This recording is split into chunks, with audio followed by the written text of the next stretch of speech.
Welcome to the Pop Docs Podcast. My name is Joseph. I am a doctor in degree only. And I'm Denny, and I'm a doctor in name only, and we're diagnosing the state of pop culture. We are the Pop Docs, and our clinic is now open. Welcome to another episode of the Pop Docs Podcast. Denny, this is a special one. Woo! We're in double digits, but we are recording our 10th podcast episode. This is very exciting. We got a single digits. So, Denny, how are you doing on this 10th episode of the Pop Docs Podcast? I'm doing great.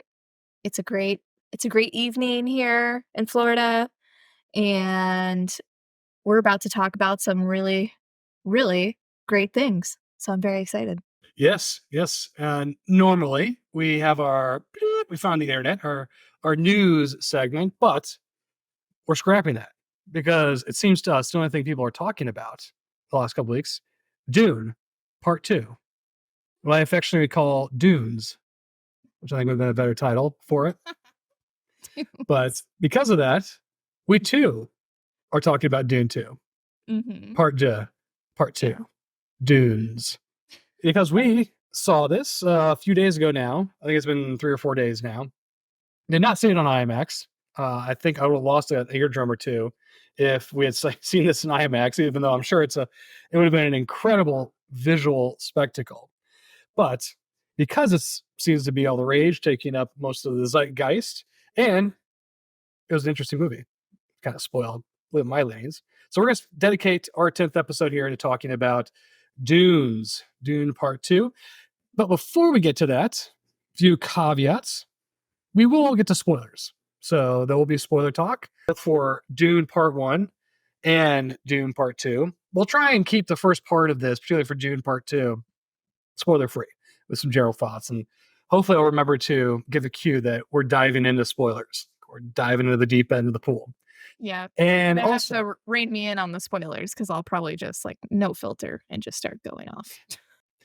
But I will say before we move on and actually jump into talking about Dune, there might be spoilers for the book because I'm 2/3 of the way through the first book. Still not finished. And I think it will become relevant for me to talk a little bit about the book.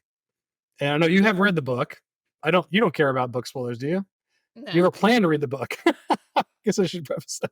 I will say after watching the 2 films, it does make me a little more interested to try to revisit and read it. But I'm waiting for your full review after you finish it, if you think it's worth reading through. Because when I've It's a lot of pressure on me. I tried to, read it many years ago because one of the classic sci-fi novels of all time. It was always front and center in the sci-fi section of Barnes and Noble and every bookstore. And so Still is, I think. It pretty much still is. And now there's a bajillion different versions of the book cover, all that fun stuff. So, but I tried to read the first couple chapters and I just couldn't get into it. But that was many years ago. So maybe it's worth picking up again and trying again. Yeah, I will say you get the skeleton of the book in both of these movies. So it's most of what, at least for the 2/3 that I've read, that we've seen depicted on the screen are represented in the book. And I guess really it's vice versa, since the book obviously came before this movie. Had you seen either the 1984, I believe it is, David Lynch version of Dune, or I believe it's 2000 sci-fi miniseries version of Dune, which goes into the later books, quote unquote. I think the sci-fi has Children of Dune, and they don't get to God Emperor of Dune, but they kind of leave it off to go into that, but I don't think they ever did. But have you seen either of those? I have not. Okay. Well, that was an easy answer. That's it. Have you? Have you seen them? No. I've seen clips. I've actually watched a few clips from listening to some commentary on Dune Part 2 that was making reference to both. Apparently, because James McAvoy is one of... he plays a big character in the sci-fi series. And I like James McAvoy. So I was like, he was in a Dune miniseries? I gotta look and see if I can find some clips.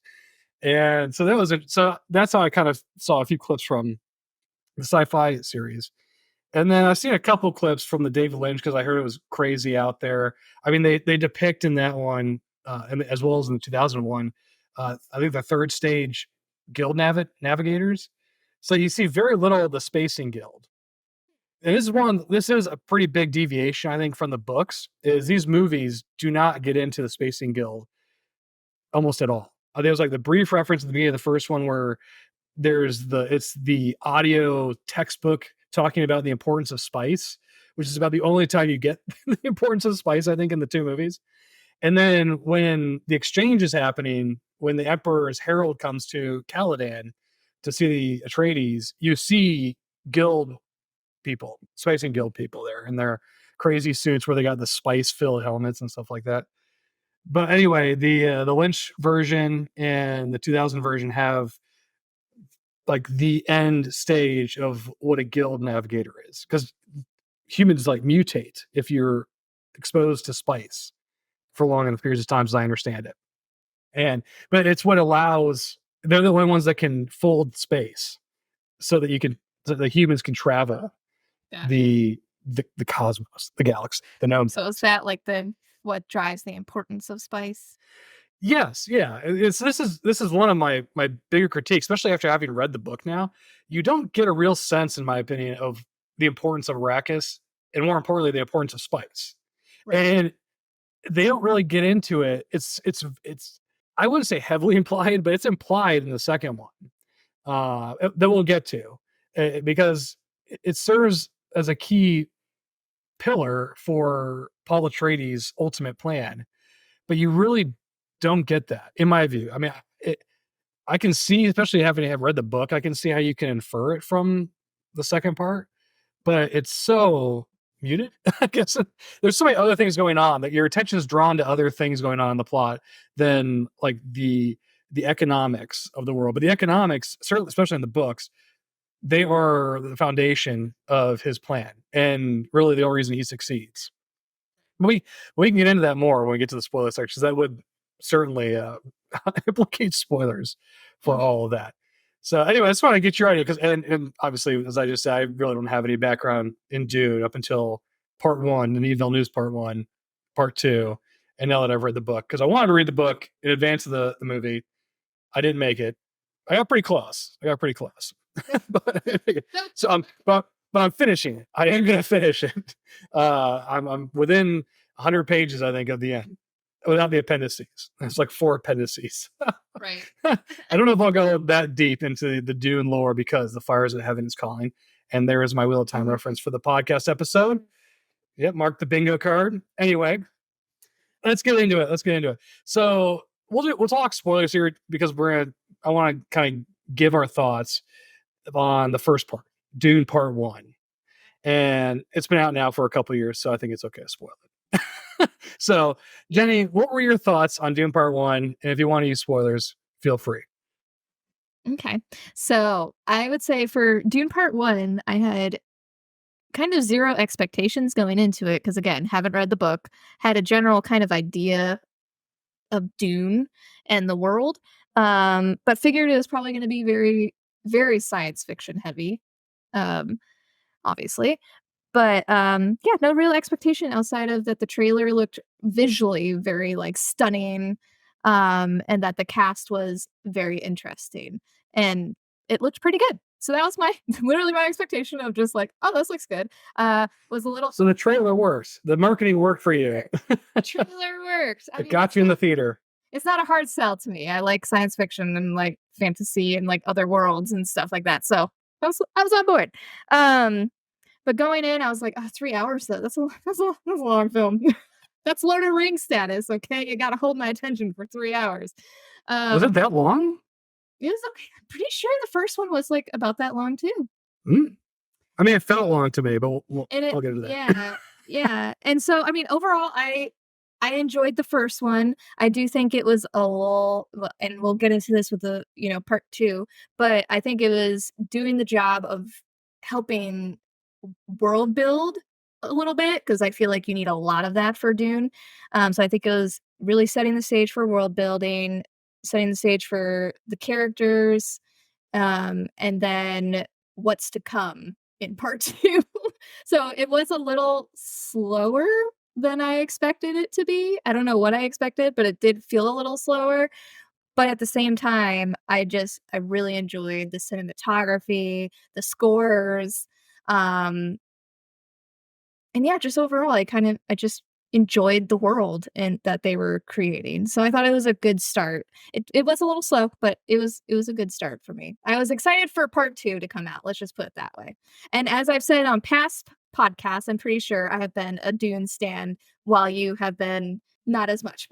Well, you definitely were more excited for part 2 than I Yeah, was. yeah, yeah. Mhm, Yeah, I found it tedious, the first part. mhm.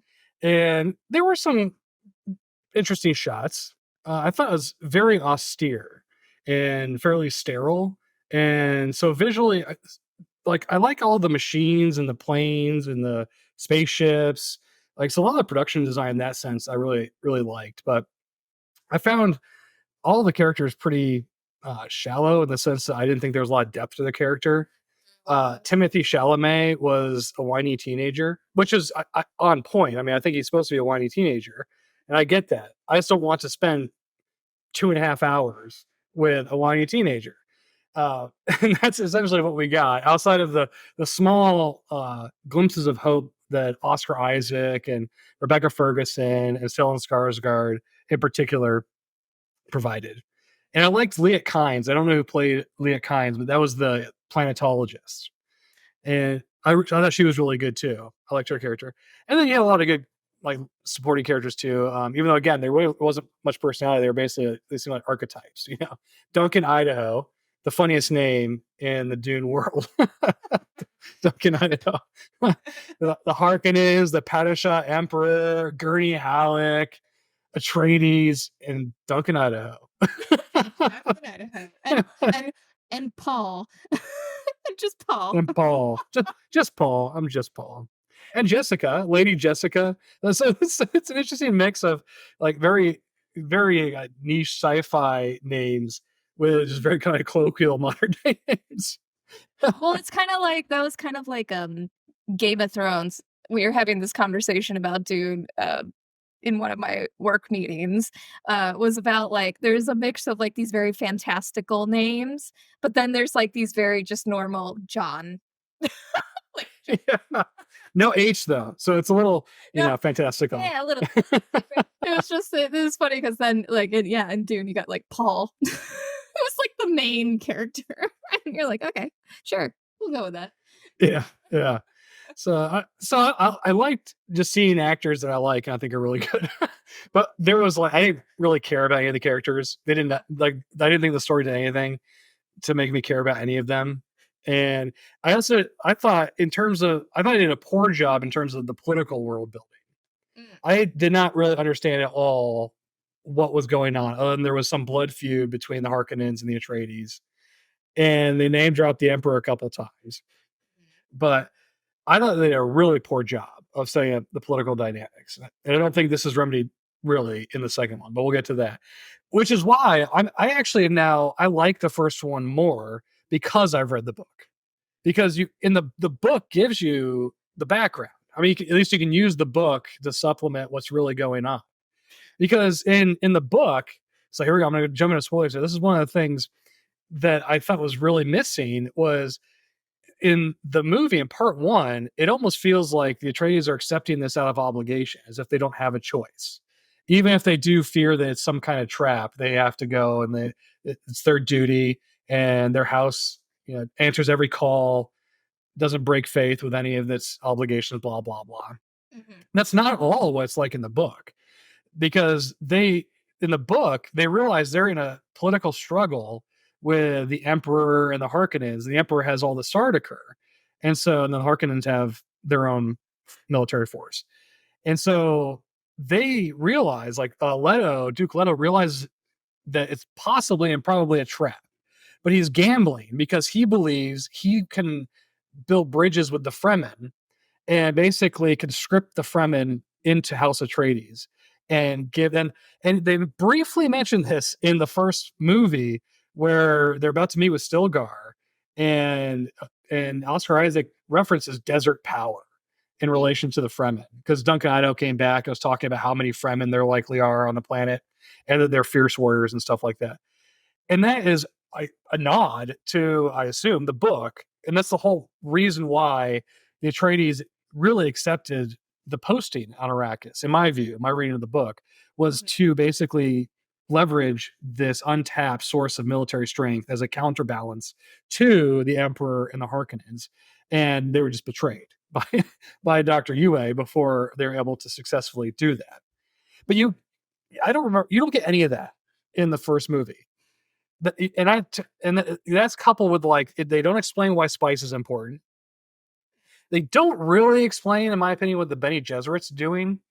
They do a little bit better job of that in the second one, I think, that we can talk about. But you get a little reference to what they're doing with like the Gom Jabber scene in the box. That's the box pain. But not really. That's about all you get. So it's even that. It's just, I thought the world building in that sense wasn't great. And that's really more, I think, a personal thing, because I always like the political dynamics in sci-fi fantasy and stuff like that. And so for me, if you don't do a good job setting up the political landscape, you're going to lose me pretty quickly. And then you throw in a whiny teenager and you lost me completely. The only thing that saves it in that respect is there's no love triangle. Probably would have walked out at that point. Did you like any of the characters? It's a weird way to phrase it. I'm probably not phrasing that very well, but like, were you rooting for anyone, or were you terrified of the Harkonnens? Did they do a good enough job character-wise for you in the first one? I would say the characters, I will agree that they were fairly one note across the board. I was not a big fan of Timothée Chalamet portrayal in this, because he was kind of his classic portrayal in like all of his films, which is just like moody, angsty teen. So I was like, oh, it's just him on a regular day. At least he wasn't making chocolate in this one and singing with an Oompa Loompa. Yeah. Oh, that's true. Haven't seen that though, so no judging. Sure, it'll be on streaming soon, if not already. I'm still gonna pass. I will say I did like the Arcanons. I thought they were like probably the more interesting characters, just because they were so out there. They were so different than all the rest, and so creepy and just off the wall. And so I thought they were the more interesting, that I wanted to learn more about. I liked I can't remember his name, but the Dave Bautista's character. Yeah, I think it's Robin. I think they pronounce it Robin or Rabin. It's Rabban, I believe. It's how it's spelled. I liked his character. I thought his character actually had probably some of the more personality than the others, because he was, just wanted to do right by his family and prove himself by basically defeating the Atreides. Here we go with the pronunciations already starting. You just saw this a couple days ago. Not this one, but the other one. It's still bad. So I actually thought his character was probably one of the more interesting ones in the films. I liked Jason Momoa's character. Again, at least there was some personality to it. It was Jason Momoa, really, though. I mean, it was Jason Momoa on screen, but at least he brought something to it that wasn't just moody, ominous ambiance, basically. Very stern. Oh my God, Josh Brolin. Yeah, he brought. I am smiling. He brought a little life. And then I think when they come into contact with the Fremen. Yeah, the Fremen. I think some of their characters were interesting too, because at least, again, just kind of like a different dynamic, and personalities and culture, which I thought was pretty cool. You get a little glimpse into that. And Zendaya finally gets on screen for longer than like 30 seconds. I think that was the part that was like the most like shocking and off. Like, what? You were literally in this for 30 seconds, and yet the promos were like, Zendaya! And then she's on screen for 30 seconds. They were playing the long game. They were playing for part 2. Yeah. So other than like her sneaking in the dreams as glimpse, there was like little teasers of Zendaya, and then it's like, 30 seconds of her at the end. Congrats. You're going to have to wait for the second one before you get a lot of Zendaya. So I think that was probably like the most disappointing, because I don't know. They set it up like you would get to see more of her in the film, and you really didn't. So, I mean, So those are some of my favorite characters, but yeah, I mean, the characters in this one weren't the strongest. They were definitely, when we get to part 2, much stronger in the second film. yeah, to me, it felt more like, especially when you get to the second film, vehicles for the message and messages and themes Yeah. that Denis Villeneuve, and to a degree, Frank Herbert, I think wanted to get. Because I think Denis Villeneuve does a good job of adapting this in a way that still preserves the themes. I think Frank Herbert was going for, but I think they kind of sacrifice character development for that goal. But anyway, that's a good segue. Before we get to jumping into Dune Part 2, what do you recall, or what would you rate Dune Part 1 out of 10? Out of 10? I don't know if we ever rated this one. I don't think so, but I would rate the first one, I would rate probably a 7.5. All right. I would go 5. I'm very indifferent about it. Mhm.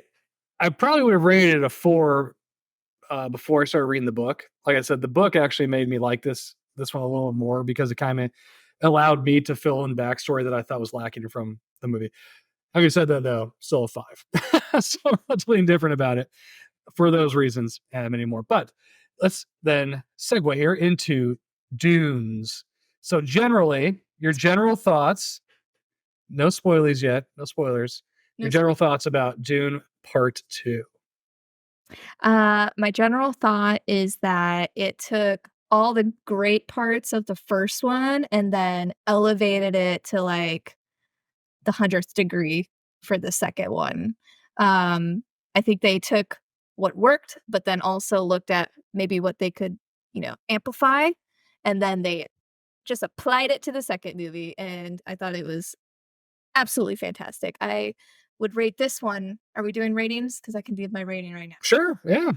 I would rate this one, probably for me a 9.5, almost a 10. All right. 9.5. I can see that. Yeah, yeah. But I give it an 8, mostly for the ending because I thought the ending was rushed in a lot of different ways, yeah. and Okay. especially I thought the first 2/3 of it were really well paced. It was super interesting, and for the reasons we'll get into. But I don't think this is really a spoiler, but picks up basically right where the first one leaves off.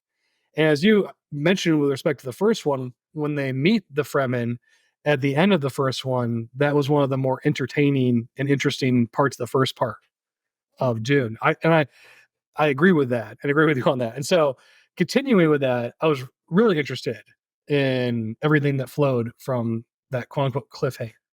And I think they do such a good job demonstrating and showing how Jessica and Paul become a part of the Fremen society, while also, this is in trailer, so I don't think this is a spoiler, setting up the foil, Fade Routha, at the same time. And it felt like they really took their time, and there was, dare I say it, character development, I thought, in this one Yeah. that was not present, or at least not done well in my view of the first one. And so I thought it all flowed very well, was paced very well.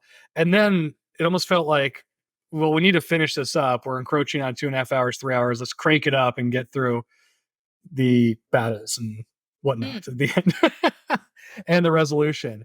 And then end on another cliffhanger. I don't not like how either of these ended.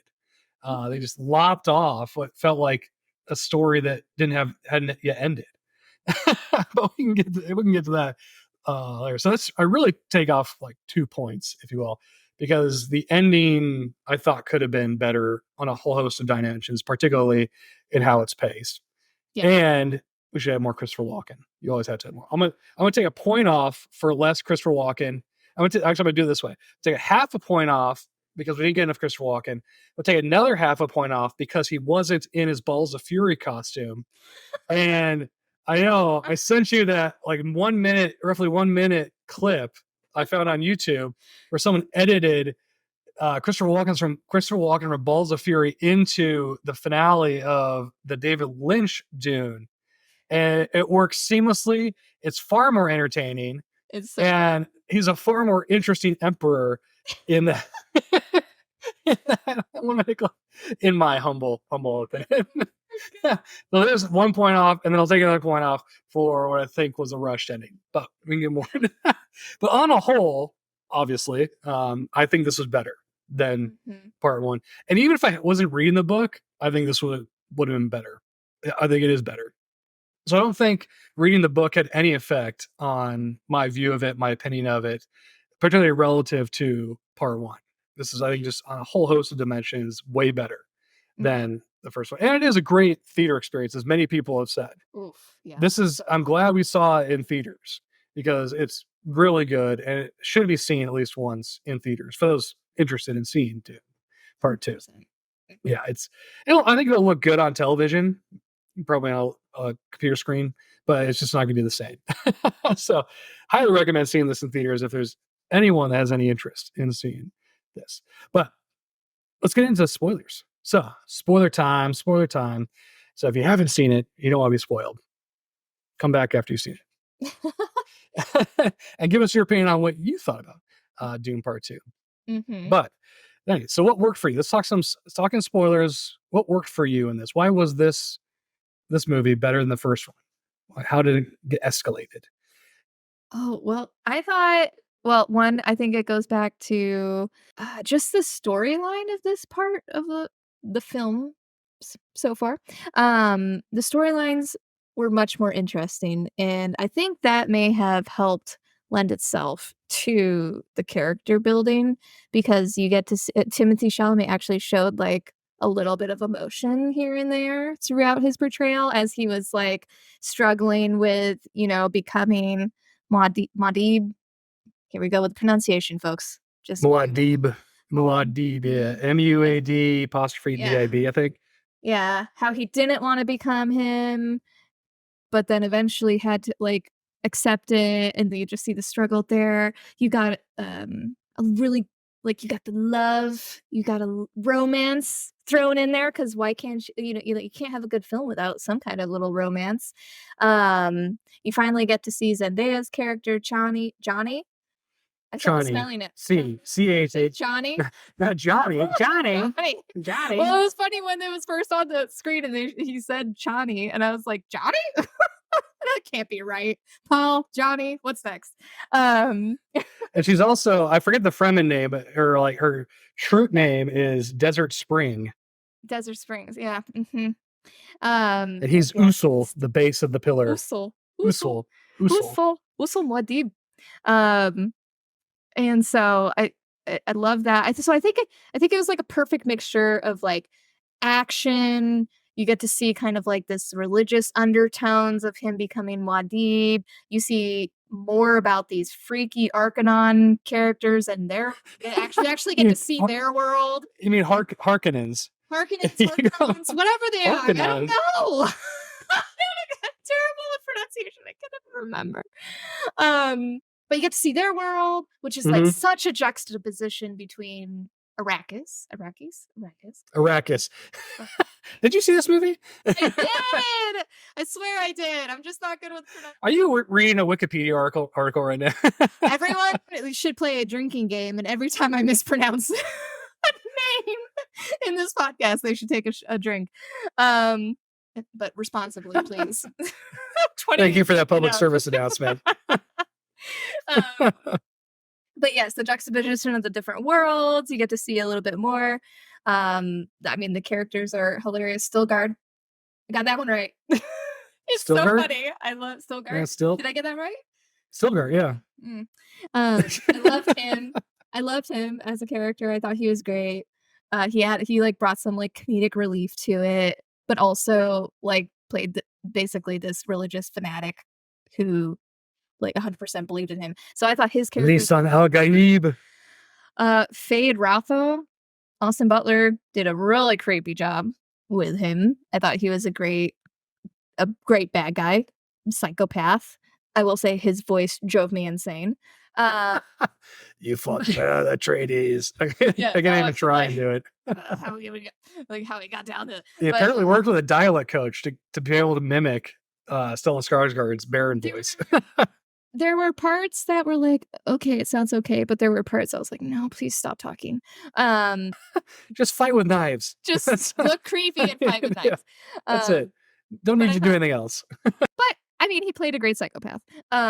So all in all, I thought the characters were great. The worlds were much better, in terms of being fully built. I will say, and we can kind of dive into this about like the spice thing. Again, it was just very much like inferred that you should know that spice was like basically the main power trade component. Did you not get all of this from that one line of dialogue before they even had the power over spice is power over all, I think is what, but it's in like Sardacore or something like that. That's literally That's all you get. That's all you get. But Yeah. like, if you know nothing about it, here you go. This is this one little super on a black screen with some funky robot noises. Sets you up perfectly. Yeah. You know everything, right? When you're not even expecting it, because like the title cards haven't come up or anything, like production studios and stuff haven't come up, and they just right after the Coke commercial. Yeah. Or our local Snopoly.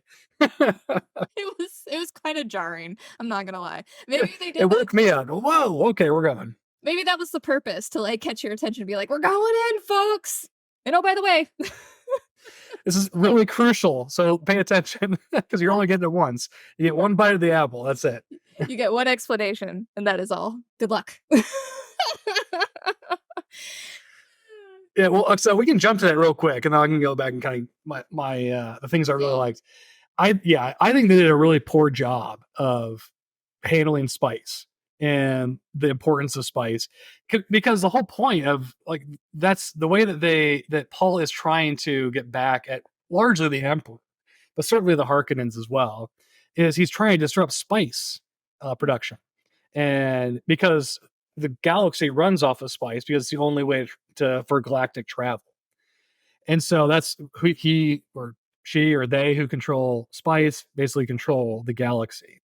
And that's why it's such a big deal at the end when he says, basically, I will nuke your I'll nuke your spice fields. Yeah. And so he's holding spice hostage to get all the great houses to come see him. Although that wears off pretty quickly because they don't recognize his ascendancy, even though presumably he's still he can still blow up all the spice fields. Assuming he actually can, that's not a bluff. But yeah, so there are like these little hints at like the importance of it. And that's what ultimately I think I believe in, like in the books, is brings the Emperor, gets the Emperor's attention, is because spice production has been cut in half, or it's been stymied because of their basically the Fremen under the tutelage and leadership of Paul are just destroying spice harvesters and stuff, and not allowing the Harkonnens to cultivate spice and produce spice, or smugglers for that matter. Because there's also this whole thing in the books where the Emperor has like his own cache of spice because he's got like these smugglers getting it for him. And so, because there's also this, it's like something like consortium. Isn't that who that one guy is? Is a smuggler? Gurney, Josh Brolin. Yeah. So in the books, that's kind of in the books, he falls in with a bunch of smugglers after the fall of House Atreides, and because he thinks the Duke's dead, Jessica's dead, Paul's dead, Atreides is gone, and so this is like his one kind of place to be. He's a fighter, he's a soldier, he's a warrior. Although he's also a minstrel, and he sings a lot in the books. And that's why, like, it was kind of an Easter egg when he first shows up in this one. He's playing the baliset in the ship. Yeah, so that was a little Easter egg for book readers. So he's a minstrel warrior. But anyway, so he falls in with these smugglers, and they hint to, they mention it. Then they say, like, they drop the term smuggler in that sequence. But yeah, so there's all these smugglers that are also harvesting spice off book to give to the Emperor. So the Emperor has his own cache of spice that he can use. But there's also this like galactic consortium that oversees the production and sale of spice, and like all the great houses are involved in it. None of that's in this. I mean, maybe it's in the background, but the whole point is, like, in order for Paul to get the people he needs to get to Arrakis to get his revenge, he needs to disrupt spice or control spice, because then if he does that, everyone will have to pay attention to him because they need spice for their way of life. for their civilization to continue to move forward or just exist. And it's very heavily implied in the movie, but never really spelled out well, I don't think. Yeah. And at that point, also, it seems like, finding the family cache of nuclear weaponry, an interesting weapon, over 10,000 years in the future, but whatever, is really, it seems like just kind of it almost feels unnecessary to have that until you realize it's a plot device so that he can say at the end, I'm going to nuke the fields if you don't show up on Arrakis. So I think they did a really poor job of explaining it. It'd be interesting to see. I mean, did you kind of get all of this, or did you know this beforehand?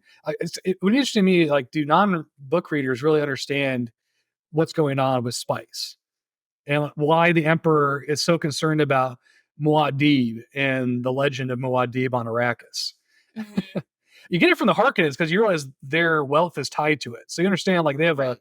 a monetary reason to be concerned about this, but why, I don't think it's conveyed well why the Emperor cares. No, I don't think it was conveyed well at all. I think they kind of leaned more on this idea that Paul was still alive, so he was just like a direct threat to the emperor, and that he was growing in power as being like this godlike entity basically on this planet, and that he could just be like a potential threat to the throne kind of that's the vibe that I got, versus more so like he's going to destroy the spice, which is like the main thing, trade things, you know what I mean? So that's kind of the vibes that I got, that I would see like just the general consumer kind of taking it as, versus like the more kind of political side of things. I get, yeah, that's a good point. I forgot about that because he does make some reference, doesn't he, to the Emperor at the end, where, "Oh, I'll tell all the great houses that you sent your starter corps to Hmm. destroy my house," and that'll for whatever reason that's going to cause the other great houses to take up arms against the Emperor, I guess. Well, basically, I like don't that know. the emperor can just choose any house and be like, one day I'm gonna kill y'all because I think y'all are weak or like not worth it or something, you know? Yeah, I suppose this is a deviation for the book because in the book he does lend his starter corps to the Harkonnens, but he has them dressed in Harkonnen battle attire, so that they're passed off as Harkonnen soldiers, so they can't be tied to the Emperor. Whereas in the part one here, they're in their normal starter corps gear when they attack House Atreides. It was always weird to me too because they had some comment in the first one like, "Oh, there's no satellites around Arrakis, so the Atreides are just going to die in the dark, Hmm. and no one's going to be the wiser." If a giant, powerful house disappears overnight, Hello. people aren't going to ask questions. I think People lots of aren't going to people would think ask like, questions. Yeah. what happened to them? Where'd they go? Would they just wander into the desert, into a sandstorm, and just disappear? That always seemed a little weird to me, and It's a little unbelievable. far fetched. Yeah. Yeah, whatever. I allowed it though because you need it for the movie to move forward. But it still makes me wonder if the starter corps is such a force. Like, why does he care about the other great houses? Because this is the thing; they don't really do much with the great houses. The Harkonnens, the Emperor, and the Atreides, and that's it. And there's general references to the other great houses. Mhm. That's it. And so they don't really do a good job setting up the threat that it would be to blackmail the Emperor at the end. Mm-mm. But let's get to something I really liked, and you mentioned it: the religious question at the heart, really at the heart of this movie, and is a big part of the books as well. And apparently, one of the main things Frank Herbert was trying to get across is charismatic leaders, Messiah figures, are very dangerous, or they can be dangerous. It's dangerous to follow these people. They can lead you into war, never-ending war, into situations where many, many people die. Mm. And so you have to be careful about messianic leaders, charismatic leaders. And so really, Paul's not the hero of the story. He's supposed to be essentially he's Darth Vader. He's Darth Vader of the story. Or Darth Vader is the Paul Atreides of Star Wars. If you want to flip it There around, you since go. Star Wars came after Dune. There you go.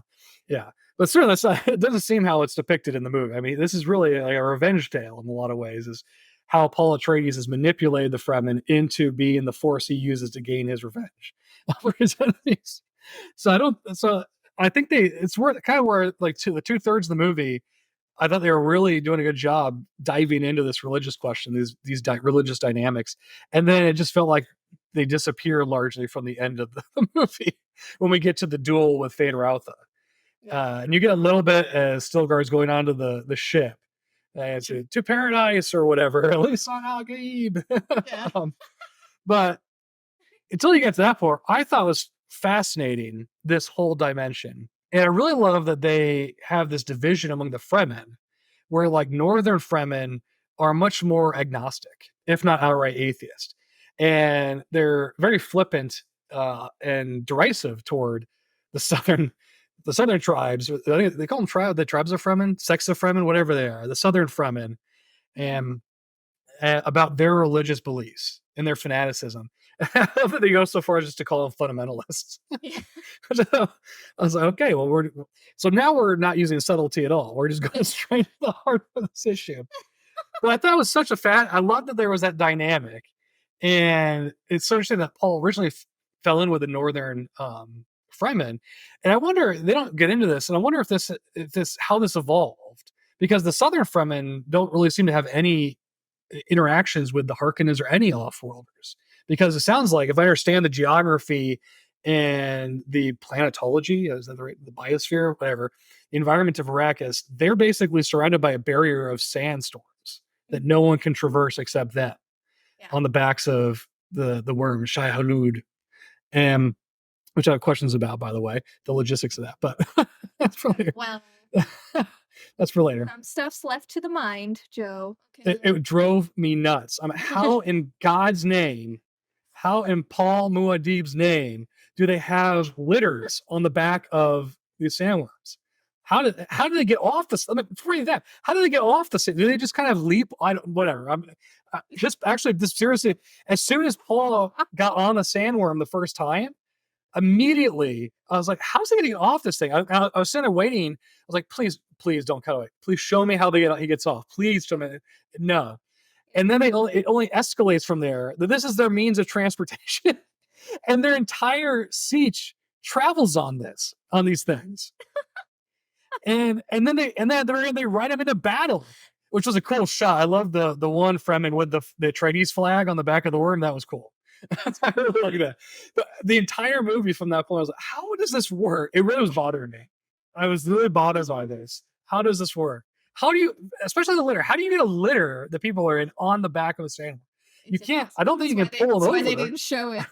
That's why they didn't show it, because they were like, we don't know how to achieve this. I saw something that was supposedly a quote from Denis Villeneuve that he says he has an idea of how it works. He just hasn't put it on film yet. Sure. I want to know how this works. It really bothers me. It doesn't ruin the movie for me, but it really bothers me. Where was I? I got completely derailed by the worm talk. I was distracted by the worms. South was so different from the North that the South probably didn't even have any interaction with any. Yeah. Which is proven when when the Emperor comes to the planet, and they assume that the Harkonnens Harkonnen. So you got me saying it now. Harkonnens. Hark the Herald Angels sing. Like that guy, the Baron, right? Baron Vladimir Harkonnen. Stellan Skarsgård. Yeah, so yeah. He literally says like, "Oh, it's inhabitable." Like they thought it was inhabitable because of all the storms, but then the Emperor's like, "You idiot." Well, that was, and see, I thought that was really good character work, because that was like, it shows the arrogance. Especially of the Baron, because I think in the first one, certainly I shouldn't say certainly, I believe in the book too, Robin actually is trying to tell the Baron there are many more Fremen than you think. Like, our estimates are low. He's like the only Harkonnen that believes there's a huge force out there. Everybody else is like, no, they're desert people. There's small little sieges and stuff like that. Mm-hmm. But ultimately, I was just wondering like how you end up with this division where the ones that are basically fighting for their lives against the Harkonnens are the a-religious people. The fundamentalists are the ones that don't seem to have any interaction, and they're secluded. So that was interesting to me how that happened. Stilgar, I think, is fascinating. And you mentioned like his humor. He was funny. But I thought there was a really dark undercurrent to the humor of Stilgar. Because for most of the movie, he feels like the comedic relief. And people in the North are just ragging on him as a fundamentalist, and he's basically a fool for believing any of these rituals or prophecies or whatever. But it's only funny until everybody believes it. And all of a sudden now you have the Fremen jihad on dropships off to wage war across the galaxy. And that's why I thought it was so fitting, and which is kind of where I wish the movie would have ended, with Stilgar leading his troops onto that ship and screaming in religious fervor as they're getting ready to go off and wage war in the galaxy. And I think it's just such interesting. I don't know if this was the point of it, but I thought it was really interesting that this is kind of demonstrates how you might think as kind of comical beliefs, but that it's a seeds of something that potentially could grow into something devastating or dangerous. And because Stilgar goes from the comic relief to a very kind of crazed religious. I mean, he was willing to die in that war council so Paul could ascend to his position. And I loved how like Javier Bardem played it, where he was like almost giddy, like he couldn't stand up fast enough and give him his knife fast enough to kill him. But his transition, his arc, I thought was dark, but it was driven, I think, so well because he was set up in the first part as the comedic relief, and it was all his comedy is all centered around his faith in Paul. I mean, the quintessential line when he's talking to the members of his cohort, he's too humble to say he's the Messiah. That only proves that he's the Messiah. Stuff like that. He performs it a lot better. He gets it a lot better. But so I thought that was really interesting. And then the third part of that was the unintended consequence of destroying the Northern Fremen, because as I understand it, when Fade Rotha came in, he's bombed that absolute crap out of, as you said, anything that might look like a mountain, he bombed the hell out of it, thinking that there might be Fremen in it. Anything that looks like Fremen inhabit.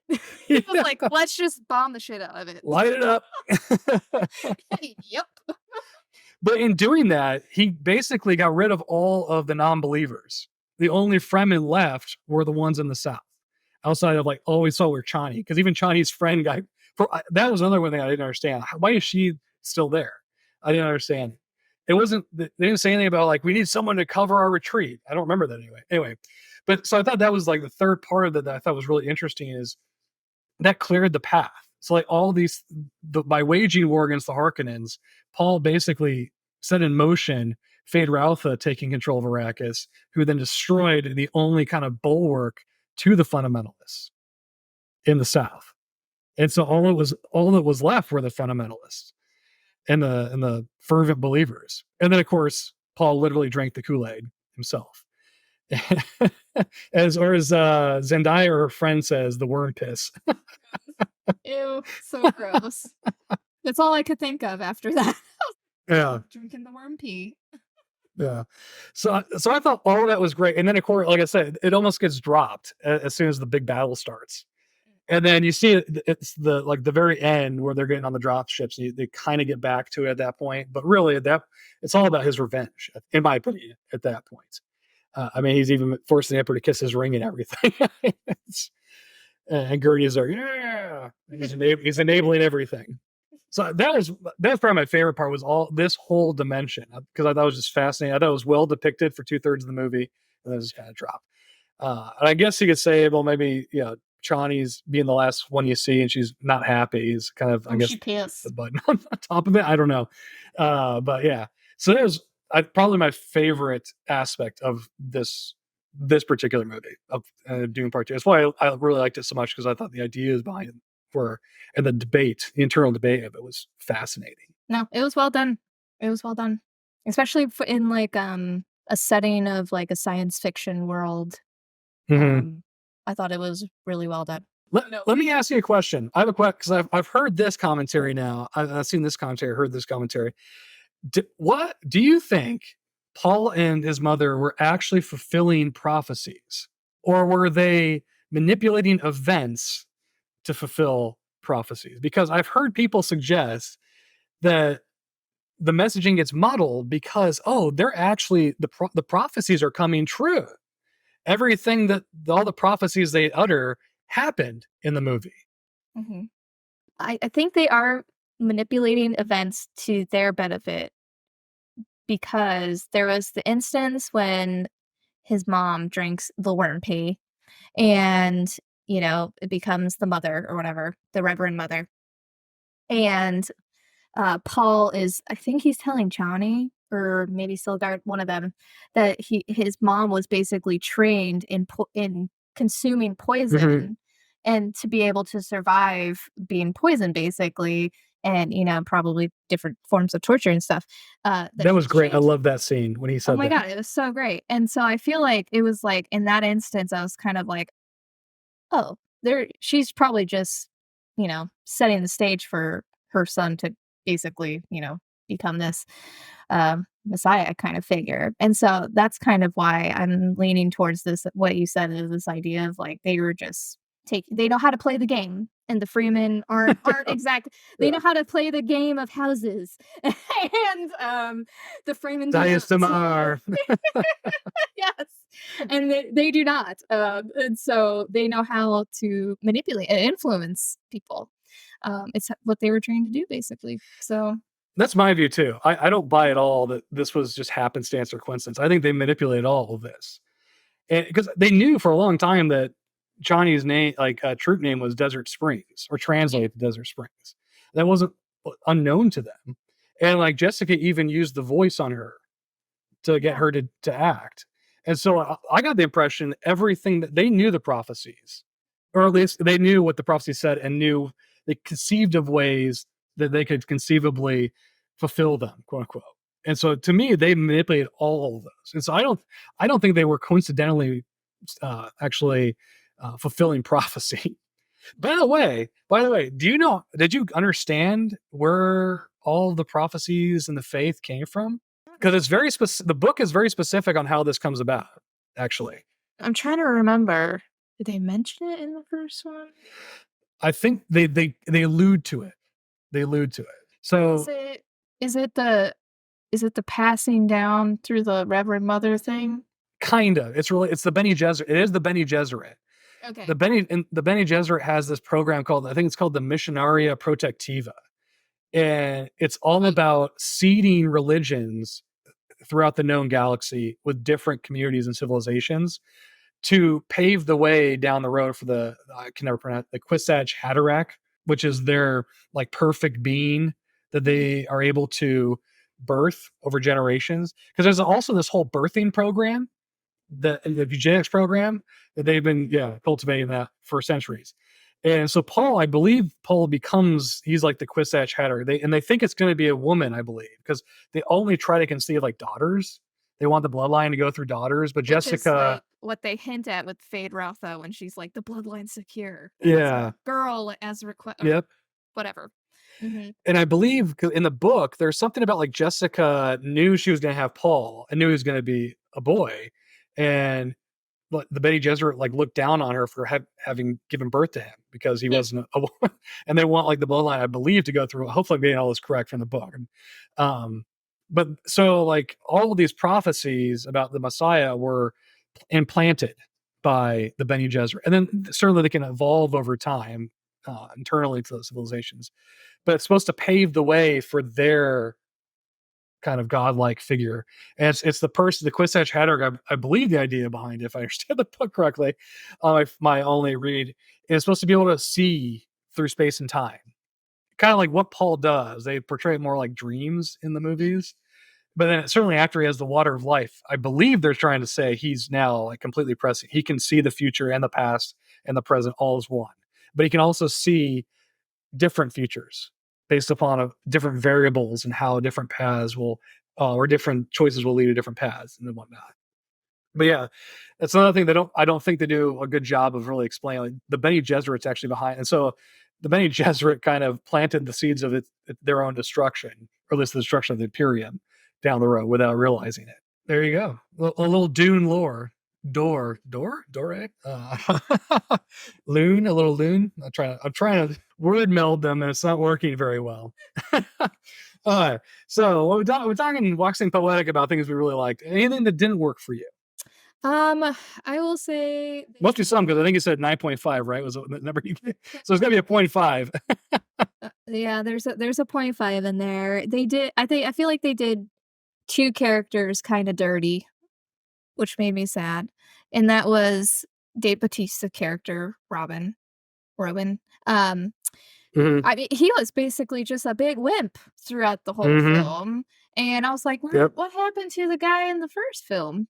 And now he's just like this groveling and when he's barely even on screen. He's really just a bully. Like when he's got the power, he seems like very strong. But when he's in danger or threatened or doesn't have power, he's a kind of Right, simpering coward. it's just a big difference from the first film to this. 'Cause he's literally just, like, groveling on the ground, when he's on screen, which is very little. He's barely on it. So I don't know. I thought his character kinda took a disappointing arc. And he just, like, died suddenly. Like, it's just like he was running, then he was just dead. Um, The minstrel warrior, he's got moves. I'm telling you. but it was just kind of like, okay." Um So I thought that was kind of disappointing, and I do think that Christopher Walken's portrayal as the Emperor was, and I don't think it was Walken's fault whatsoever. I just think they underutilized Christopher Walken as the Emperor, kind of like what you said. Even like just again, few times on screen, but even when he barely talked. He didn't give off very much of an Emperor vibe until like the very end when he was talking to Paul directly and telling him why he killed his dad. I was like, "Oh, you actually kind of have a sinister vibe to you now." Like, where was that more so throughout the movie? I wish they could have done a little bit different on that. So those are like the two main Hmm. characters. I mean, Florence Pugh was great, but her character was kind of one note. Yeah, she's kind of like the Zendaya of this because she's a big character in the next book, and Mhm. therefore, if they make another movie, presumably she'll be quite large of a presence Sure. in that movie. I assume Yeah, she probably has there's a lot of a setup bigger for role. it. Yeah. Yes. Um, you know, a bigger role down the road.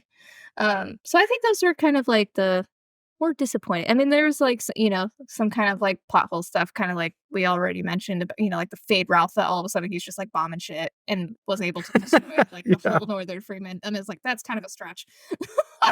Like all of a sudden he's just Yep. like successful. And my thought was, why didn't Dave Bautista think of this? I right? Or he was going crazy trying to get the Freeman. Why didn't he just start bombing shit? Yeah, I just didn't understand that. I mean, he seems like a brute the way he's got portrayed. Like he's going to use excessive force, but he never thought to just drop ordnance on mesas and stuff. Right. And then there was also like this other scene where it was the one where they were attacking the Freemen were attacking the Herculean machineries when it was out. The spice And harvester. the helicopter like the copter Yeah, the they were ornithopter. trying to shoot it down. And they finally shoot it down, only to then have like two Freemen up on dudes blast the main thing with like these balefire looking things. Yeah, I think You it's know, because there's there has to be a reason why they didn't just there. I believe there is. Yeah. So did good. I don't think this is explained very well, but so I I think was like, the what was beans that to begin with? the bean guns, those were laser guns, and so they shoot like a laser. Sure. And if a laser hits a shielded entity, it causes like a catastrophic explosion. So you can't use laser guns on shields. And I Okay. believe That that makes more sense. ornithopter was shielded, I believe, if I remember correctly Yes. from the movie.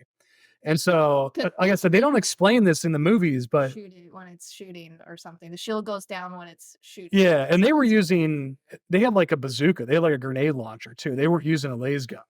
Yeah. And so I believe that would be the in-world explanation as to why they didn't use the lasers on. And you can't use shields on things that touch the ground because the worms are drawn to the shields and they're sent into a rage and they just destroy everything around the shield. Yeah, again, this is stuff they go into in the books a couple times. Like they really hammer it home. And yeah. And so that's why like the See, that's Fremen like good knowledge. and the Fremen that's why the Fremen don't have shields because they'd be killed by worms as soon as they touch the dirt if they had a shield on. Interesting. And so it's a really interesting dynamic. So one thing you don't get in the end of part one is when Paul is fighting Jameis, when they first meet the Fremen, like Paul is a little worried at first because he's always fought with a shield. And the shield gives you you fight differently than you do without a shield, because the shield gives you kind of like a couple seconds to recalibrate if you miss something. And obviously without a shield, you don't have that kind of time. And so it kind of changes the way you have to fight, which I don't think comes across at all in the fight with James in the movie. Yeah. Which is also, I will say, one of the things I loved about the introduction of Fade Routha was when he took his shield off, fighting the one Atreides, and threw it away, and then just fought. And then he screamed at that one weird looking dude in the black suit thing with the I don't even know what tool he had. And he just like screamed at him to get back. That whole sequence was really cool. But I will say on that, another character I think didn't get a lot of justice in this was Stellan Skarsgård. I thought the Baron Vladimir Harkonnen didn't do a whole lot. He just floated around and yelled at Rabba. He yelled at Dave Bautista. And then he tried to crawl onto the throne. And it was so weird to me because he was very cunning, I thought, or at least portrayed as quite cunning in the first one. Yeah. And then he does really nothing in this one. He just floats around, eats, smokes, and dies. That's it. And even though I thought Austin Butler was good, he was very one note. He was just a psychopath and a sadist. There was nothing to him. Like, I didn't even feel like he had any in the book. It's interesting because he's actually plotting against like his uncle and stuff, like the Baron. Like he has this calculating side to him. You don't get any of that in this. And even when I think they try to suggest that he is really cunning and calculating and strategic because he somehow secured the spice fields. He just, as we've been talking about, he just bombed the hell out of things. It wasn't like he did anything strategic or clever. Yeah. And so on that end, I think they kind of dropped the ball a little bit on that character, even though he was so good. I don't want to hear comparisons to things like Heath Ledger's Joker or other great villains of cinema. I don't think he gets that far. And maybe I could see his, depending on the other movies, or I could see a way to him getting nominated. I don't think he is like should win an Oscar for best supporting. Some people like went way too overboard, I thought, in the praise of his character, his portrayal. No. I think he did a great job. Like, I think he was good for what he did. Yeah. The fight was great. Apparently he improvised like a ton of shit during that. Like the thing with I was reading a bunch of articles, apparently like the thing with where the daggers, the knives or whatever, and he does like the tongue thing. He apparently improvised that. I heard he improvised the second kiss. Yes. Yeah, so apparently he brought a lot of like, improvising elements to it, which is cool because it added a little bit more to the character, made him seem more like, ooh, this guy is crazy. Yeah, this guy is actually crazy. And he's got 3 like concubines who are cannibals. As well. Like, what? That's like, right. Again, shot like a shocking, like, oh, okay. Well, the whole family is weird because remember the first one, like the Baron had that weird spider creature. Yes. Yeah. See, again, so fun. Like, there's such an interesting like world and culture. And I love that they don't really talk about it. They just reference them, and then there's nothing. They don't get into it. You go, okay. But I kind of love that because it just makes you like question, like, what the hell goes on in what's happening on KD Prime? What is happening? Like, what is going on? It's just so off the wall. I love it. But I think he great actor, great portrayal, but he is just literally a psychotic killer. Like, there's no, at least in the way they portrayed him in the film, he doesn't have very many levels to himself. No. Now I think there could have been potential for that, but I think they just ran out of time. And I think they ran out of time for so much. Yeah, we'll just lean into the killer aspect and go with that. They needed to build him up to be a threat for the final fight. Is really what they needed him to be. Mm-hmm. Because in theory, you wanted the audience to be worried that Paul was going to get killed. Well, I knew how it ended, so I had no obviously concern. But even if I hadn't known, I don't think I'd have a lot of concern for Paul because they say that he can see the future. Exactly. If you can see the future, just do that if you want to win. So why was he in danger? And they never gave an impression like he needed to die in order for the future to be secure or something like that. So it was, and so that's also why I thought once he had the water of life, this is another thing I didn't understand. It went really fast from I can't go to the south to he's in the south and immediately going to the temple to drink the water of life. I don't remember his mother telling him he has to do that. I don't know if did he have a dream about that? I don't remember that. Like, I don't remember any of the setup for him just to walk in, drink the water of life, and then all of a sudden he's realizes, okay, I've got to. And then he just seemed defeated and fatalistic about like, well, I have to do this. No, you don't. There are other paths you can take. You could not like, have that big speech in the war council. You don't have to do it. There's only one narrow path, Joe. I guess. And it's on the back of 3 worms, apparently. Yeah.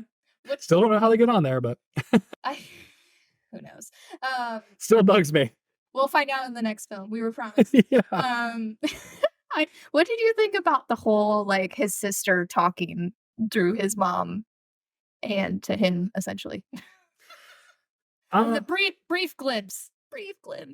Well, I love Anya Taylor-Joy, so I'm always happy to see Anya Taylor-Joy.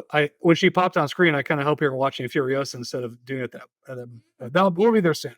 We'll have our podcast review of Furiosa. Yes. Because I'm really looking forward to that, as we talked about a previous episode.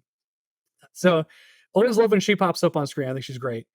I am of 2 minds. I was fine with the way they handle it in the book. I believe I haven't gotten. 100 pages left. I haven't gotten to her yet. Jessica's just now taken the water of life and become the Reverend Mother where I'm at in the book. But anyway, my understanding of it is she actually has Aaliyah, and Aaliyah, because she's been imbued with the water of life, not only is she basically a Reverend Mother of herself, she has all the memories of the Reverend Mothers, but she's also got like enhanced aging. So like in the book, she's like a young like a child, like soon after being born. Like she's not aging at the same rate as a normal human. And I believe, don't quote me on this till I get there, but I believe she's actually the one that kills the Baron in the book, not Paul. So not having that baggage yet, I didn't mind the way they handled it. I thought it was okay. Well, the one thing I didn't like about it was it kind of turned Jessica into a Gollum character. Including like the weird croaky voice at times. Yeah, and a little cray. It wasn't clear to me, is Jessica basically being controlled by Aaliyah, or is she being convinced by Aaliyah? It wasn't clear to me, and it just felt like since that point on, Jessica's a completely different character with Gollum-like tendencies that I thought was very strange. Yeah, it was a little confusing at times. So that's the only. That would be the only critique I have of it. Perfectly normal. Yeah. No, I agree. Yeah. And I think she's another one. She's like Florence Pugh. If they do another one, Aaliyah, I believe, is a pretty substantial character in the third. That's actually the second book, not the third. In the third movie, second book. So there's also more setup, I think, for if they do a part 3. I imagine they will. The rate this is going, probably they will. So. But yeah, so were you okay with it? Did you like Aaliyah? I thought it was okay. I agree with your what you said about how it was confusing with Jessica's character here and there, because she would have like major personality flips. And you're like, wait a second. And then it would make you question, like, is she like Sound of Minds? Like, I believe she was talking to herself in the presence of other people at times. Yeah. And I guess their faith was so strong that like, oh, that's just what the Reverend Mother does. But I've been like, is she talking to herself? What's happening? Did the water of life scramble her brain? Yeah. Like, wait a second. But I thought it was okay. Like, I didn't mind it. It was one of the trippier parts of the films, which is saying a lot. Yeah, it's pretty trippy in the book too. Let me tell you, it's a pretty trippy. In the book, it actually happens in front of like 10,000 from it. That's pretty trippy. It's not in this weird little cave with just the women and the Reverend Mother, with Stilgar outside praying and Chani and her friend making fun of him. I also do agree with you. I didn't get to say the whole Christopher Walken. I thought it was criminally underutilized. Having said that, he's in it about as much as he's in the book. So I don't know what they could have really done, unless they kind of made up some scenes to show what he was doing. But that would have been for part 1, really, unless they did flashbacks, because he was obviously involved in the Harkonnen conspiracy against the Atreides. So, but my view of it is either don't cast someone of Christopher Walken's status, because I don't think he's a big player in the next book either. So it's not like a Florence Pugh or a Anya Taylor-Joy situation. I don't think, unless they were going to give him more of a role. Yeah. But I assume because Paul, I believe, marries Aurelian, and therefore becomes emperor. And so that puts Christopher Walken's character, Father-in-law. in the old folks home, politically. So that's the first thing. And then he didn't even really have any gravitas or presence. Like, even when he was about to kill the Baron and reprimand the Baron, he was like hunched over in the throne. Like, he looked like he was kind of had this like bad back or something. So he was even kind of pulled in and closed off in the throne. And so I didn't like anything about his role in this. That's why it would have been better if he was in his Balls of Fury character. Upon a sudden death, you do not understand. Let the games begin. What he does. I keep telling you, I wish they would just film that both ways. Have him as this crazy, flamboyant ping pong character, and then the very serious dour one. Even though Denis Villeneuve apparently he doesn't like bleed scenes. Like, it's like, my movie's on the screen, and that's all you're getting. But so yeah, I thought his character was not served well in this story. And then ultimately, like I said, I think the biggest thing is it just the last third of it felt very rushed. I didn't really understand Paul's motivation to take the water of life. It was like incredibly easy for him. And the other thing I'm on the fence about this, I thought they did a decent job. They do a better job in the book of explaining that the whole Fremen way of life, it's about the tribe. It's always about the group, not about the individual. And if the individual needs to be sacrificed, then they need to do that. And they need to be willing to sacrifice themselves for the good of the tribe. It's the only way to survive the desert. And so it's very community based, which is obviously the complete opposite in terms of their faith, because that's centered around one figure, and that one figure is going to deliver them from Arrakis and take them to paradise. And everything needs to be directed towards supporting that one figure. Yeah. And so I thought that is an interesting dynamic and interesting evolution and arc you see kind of as a collective, as a society, to go from this very community-centric view to this very messianic centered society, culture, religion, whatever. But at the same time, he said that it did seem pretty easy for him to basically take up that mantle. It was basically the war council. He tells the one guy his life story, and everyone's like, yeah, Muad'Dib for Muad'Dib. Let's do this. And then all of a sudden they have flags. Where'd the flags come from? Where was the montage? Should we not have gotten a montage of them, sharpening their Chris knives, sewing together the Atreides flag, putting the thumpers in to get the worms to come and pick them all. How they got on, show them getting on the worm, all of them. Show them getting on. Please, I need.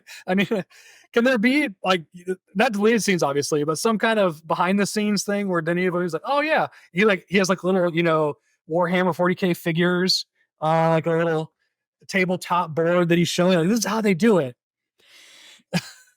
I need that because I'm dying here to know I'm dying to know the logistics and the mechanics of worm riding.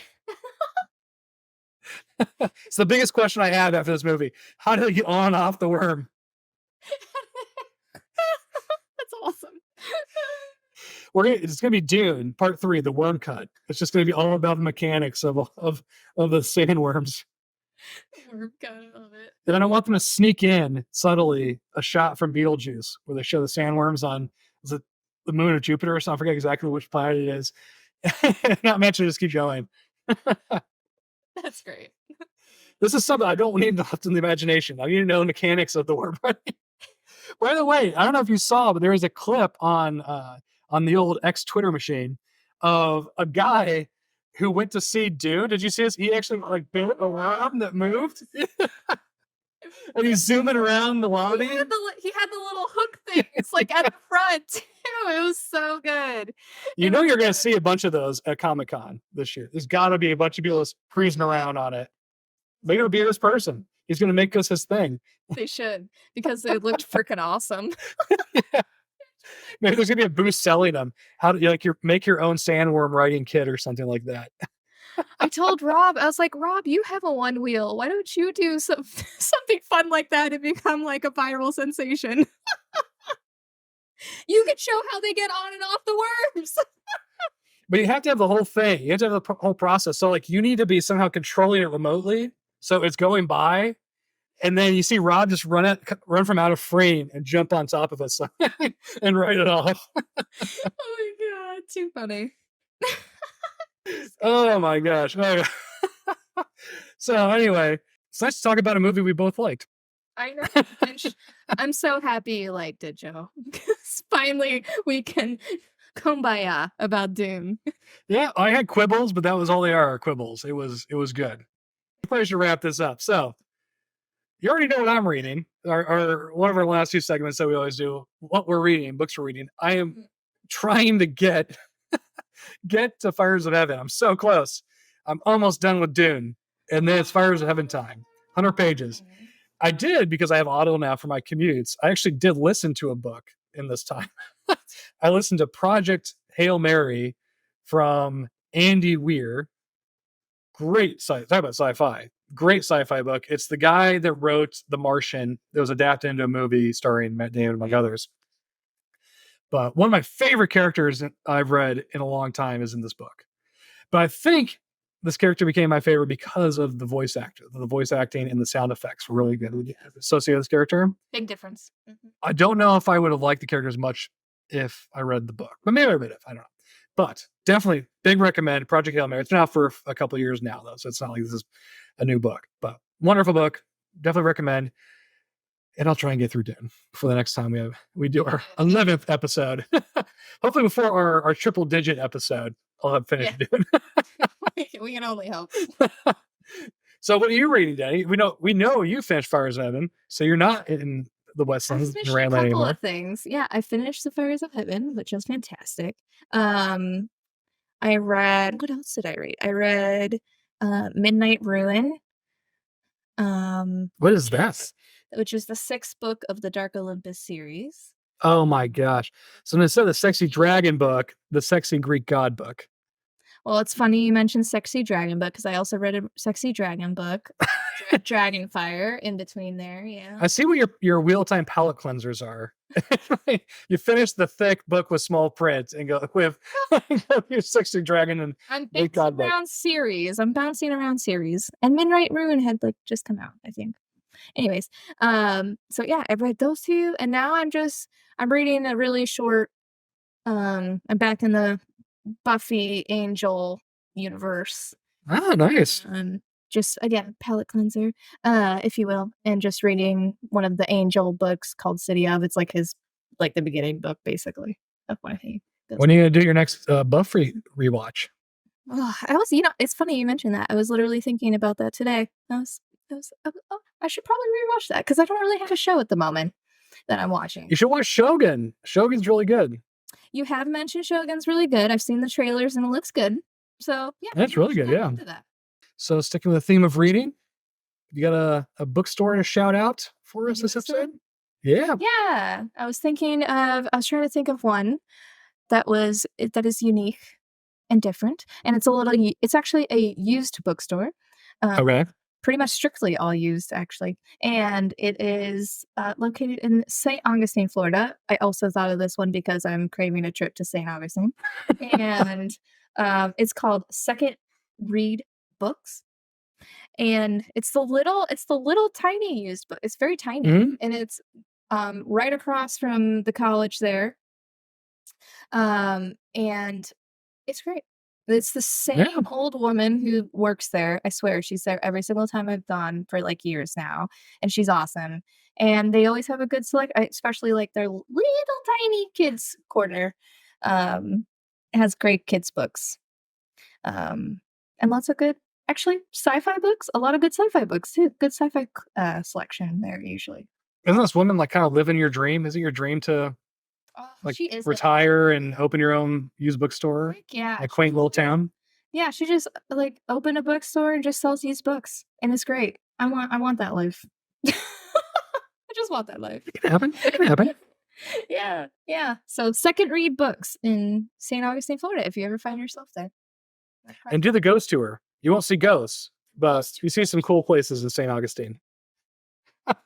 For if you want to do the one that we did the ghost tour that was a pub crawl. So and that was awesome. Although one of the bars closed. Was it? Yeah, the one with the one oh there was one that closed, and there was one undergoing renovations at the time, and the one undergoing renovations had the ghost cat. The ghost cat. So we didn't get a chance to see the ghost cat. The Irish pub. Yeah. I really wanted a Let's chance to see do it the again. ghost cat. I was like, we'll have to do it again. No big deal. Yeah. Trip to St. Augustine. Here we go. Secondhand books? Or wait, no, second read books and then the ghost tour. Books. And the ghost tour. Excellent. Excellent.